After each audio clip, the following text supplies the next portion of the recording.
Welcome, Wargamers, to the grand delicatessens of the mortal realms, because today we are talking about the two remaining grand courts of the Flesh Eater Courts faction. In my previous video, we covered the first two. Like I said, there's 4 in this book, which honestly surprised me. I expected them to add 1 or 2 more with all the minis, but today we're going to be covering 2 of the coolest that have ever existed for the Flesh Eater Courts since they came out. That is the Blisterskin and the Gristlegore.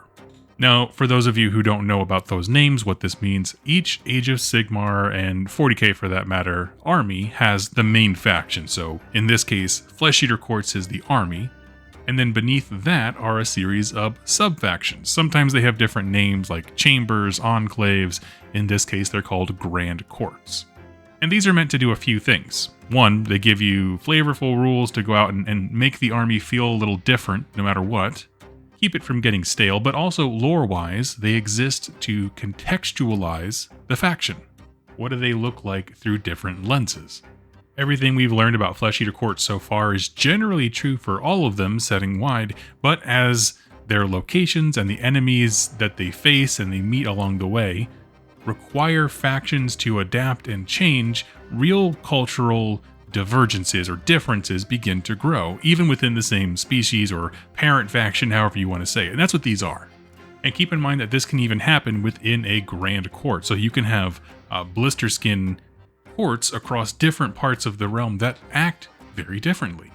Over generations and generations of movement and encountering different obstacles and challenges to their beliefs and their delusions, they will change. So let's explore what that means for these two. Again, the Blisterskin and the Gristlegore Grand Courts.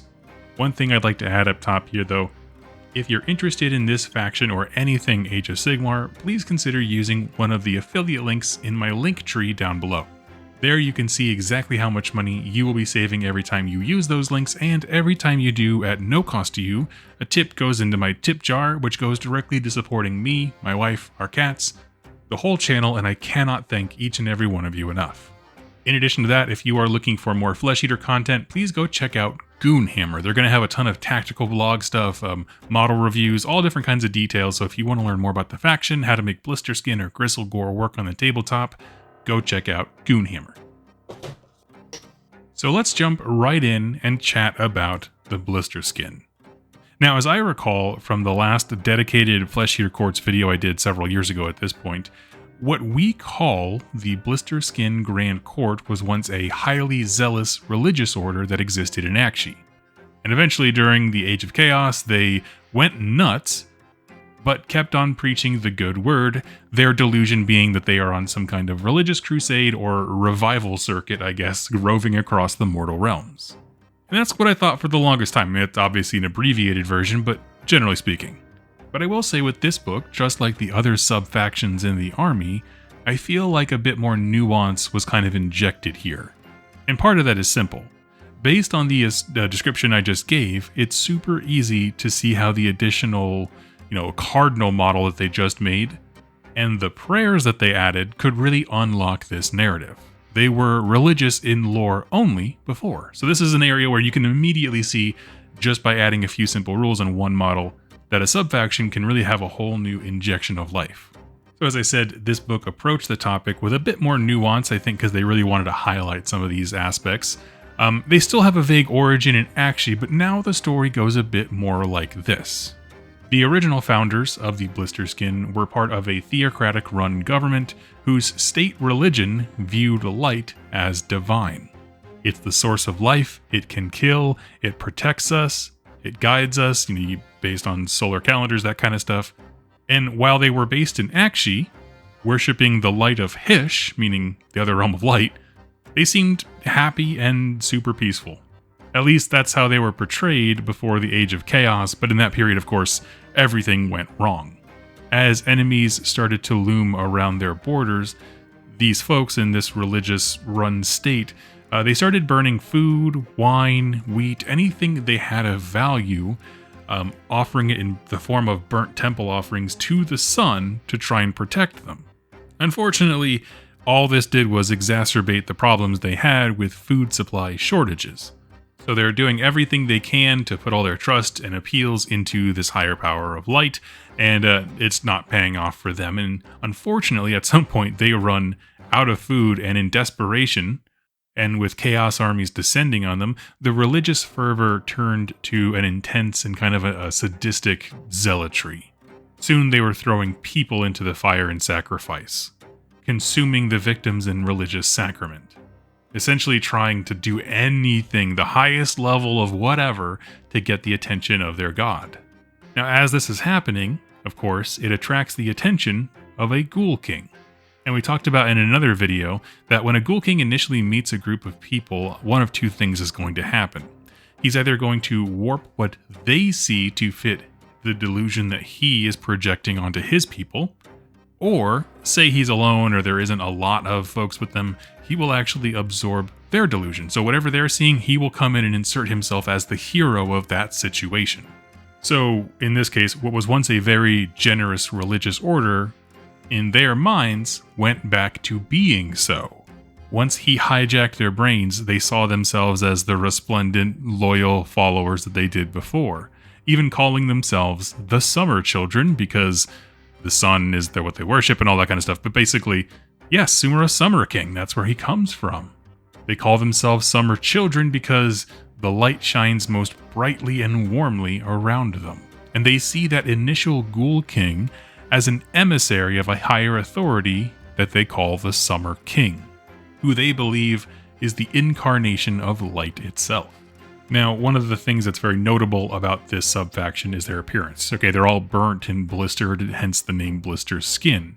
And part of that is because they undergo regular religious rites like baptism, ceremonies, supplications, prayers, all these kinds of things. And in their delusion, it's all water and incense, but in reality, they're burning and sacrificing themselves over and over again. But the latent death magic that collects around the aberrant Ghoul King will not let them die, which is super messed up. So that's why no matter what, the second you are brought into their particular delusion, you're going to start burning yourself. I think before they were just crusading in the desert and like the sun was beating down on their skin, so it dried them out or whatever. This is much more intentional and active. They boast the most crypt flayers, and I think that has a lot to do with the nature of their delusion. You see, they see crypt flayers, which if you don't know, those are like the horror kit that has the big bat wings. They come in threes and they come down and scream at you in the face to death. They see those things as angels. Again, it's a religious lens put upon them. So when they go out, again, it's this theocratic government going out there on holy crusades, the heavens open up above them, and thousands of angels descend upon their enemy that at this point has no hope, while, preachers lead the faithful masses to the city squares to preach, and in reality, the sky is blocked out by masses of crypt flayers that descend upon the defending holds, while aberrant cardinals shout commands to teeming hordes of ghouls that are all scrabbling around and screaming. It's super rad, and I love it. And the last subfaction to talk about certainly needs no introduction, but we're going to give it to him anyway, is the Gristlegore. Of all the Grand Courts in this book, Gristlegore is a unique one in that their defining trait, first and foremost, always has been, is the increased number of monsters that they can put on the table. Zombie dragons and terrorgeists become battle line for them. And so I was curious to see how they built that into the lore a little bit more, because honestly, I don't remember what the reason for that specifically was. So let's chat about the legend of the Gristlegore. Back in the Age of Myth, there was a place in Gur known as the Tranquil Kingdoms, which sounds a bit out of place in both the realm of beasts and also a setting called Warhammer, but whatever. It was essentially a human settlement that succeeded because of a focus on tranquility with nature and not a mastery over it, which does sound very Gur-like, actually. Like how they don't build a ton of fortified cities. A lot of them are nomadic civilizations because Gur will just smash anything that they build. They focused on activities like meditation to overcome the bestial rage that fills you when you're in Gur. But as with all the courts, the Age of Chaos spelled the doom of this civilization. And honestly, we get the sense that things went down here a little bit differently than they did in other places. Because the Tranquil Kingdoms didn't have a spare as many lives as you can policy.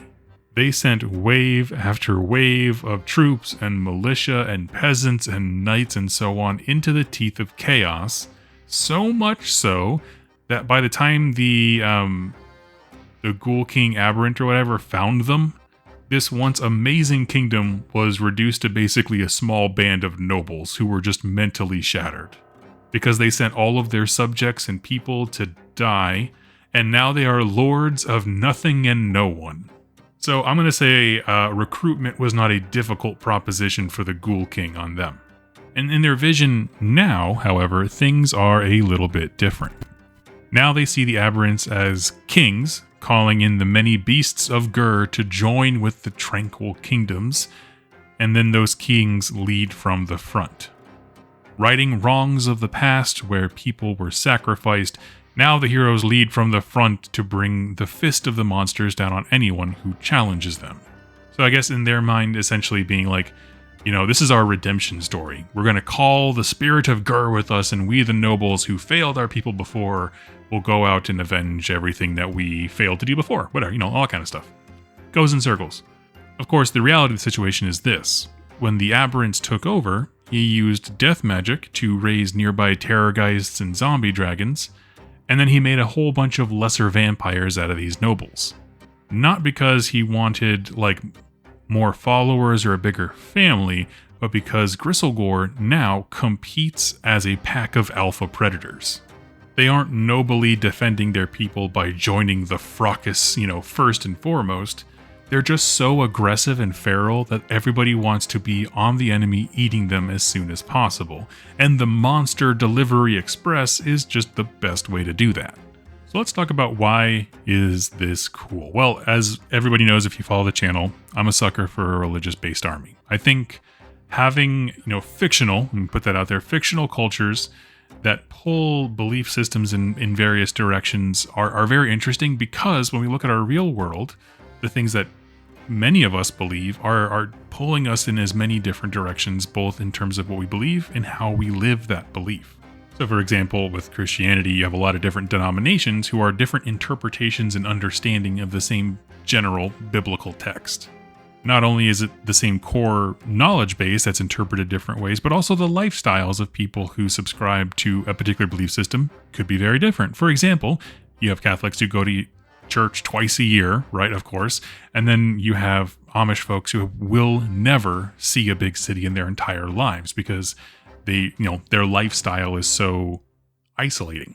That's an example of how your life lives your religious principles. And so you can play with those two levers, what you believe, the core idea, and how you interpret it, as well as how that is lived practically, to create some really fun stories. There's so much room for that creative design when it comes to, starting at square one of your own personal religious movement, your own flesh-eater court, church, if you will. Consider a few things like this that we think about when we think of religion in the real world. Do they abstain from eating anything? Do they fast? Are there sacraments? So what in particular? For example, Jesus broke the bread and had the wine. What do your guys do? How dogmatic are they? Meaning, will grape juice and crackers suffice, or are we getting fancy? How do they proselytize or evangelize, seek new followers, preach, bring people in, and so on? And let me give you a fantastic example of this. This came out of nowhere. He just shared it with me, and I thought it was such a perfect example. I wanted to share it with you guys. My buddy Brent has lore for his Blisterskin that makes them very unique. His Blisterskin are pallid and dead fish white instead of burnt. And his reasoning is that, like all Blisterskin, they see light as divine. But the difference is they see themselves as being unworthy to bask in it. So they still worship the light, but this time from the shadows. So Blisterskin, again on the surface, that don't like the light may seem incongruous or like it doesn't fit, but remember, there's a lot of different interpretations on things. That core idea of light is divine is the same, but the way that you treat that idea can manifest differently. Now, as for Gristlegore, I'll be honest with you, I didn't feel like there was a whole lot to cling to. I mean, I like the short of it, like the idea, like the bullet points of, leadership failed, and so an aberrant showed up, hijacked the minds of all these grieving lesser nobles. But other than saying, like, it's grr, so there's lots of monsters, they didn't really explain the idea of, like, zombie dragons and terrorgeists being there. They didn't even really mention them when it came to, like, the noble lords and that kind of stuff. Like, were they sitting on an army of dragons and just waiting for what? I don't know. Because imagine something a little bit different, right? Imagine this. What if there was a society that was, like, known as the Dracokin, right? Friends of the Dracoliths in the Age of Myths. They kept the funeral grounds for the double dragon brothers that are part of the Kragno story, Karazai and whatever his name is. And let's pretend that they were the keepers of that society's graveyards. And then over the years, this all happened so that when the Ghoul King came, now the Grave Keepers became the Desecrators, raised all the dragons, and that's how Gristlegore got started. Because at this point, I feel like the lore for why they have all the dragons seems kind of weak to me. But I do love the idea where it's primarily focused on leaders that compete as alpha predators. The other courts seem to have some kind of internal stability to keep order. Gristlegore seems like Gur has fully taken over, and I love it. And again, I like the idea of these lords who are convinced that they're up front defending their people even though they've already failed all of them. But with all the other subfactions that have units that they favor, like the Morgaunt with Crypt Guard, Hollowmourne, Crypt Horrors, Blisterskin, Crypt Flayers, all of those ones, I never feel like they didn't make sense to take other stuff, right? Like, I don't care that Blisterskin is mostly, or they have access to all the Crypt Flayers. I'm still going to take other things, because thematically there's other things besides angels in their army. For Gristlegore, the background is so bare that I don't really feel like it connects to anything. Even though I have access to these big monsters as battle line, they're not brought into the story in a meaningful way. The only thing it says about why they're there is, 'cause grr! I would love to know, are they actively looking for people to defend and bring in, like, whatever? Which is a shame. I think they have the potential to be very intriguing lore-wise, not just gameplay-wise, although they certainly are that on the table. But friends, I would love to know your thoughts. What do you think of my take on the Gristlegore? I love the Blisterskin. Shout out to Brent for his awesome idea and interpretation of their same lore. I'd love to hear about your lore down below. Thank you so much for watching and listening, and I'll catch you next time. Happy wargaming.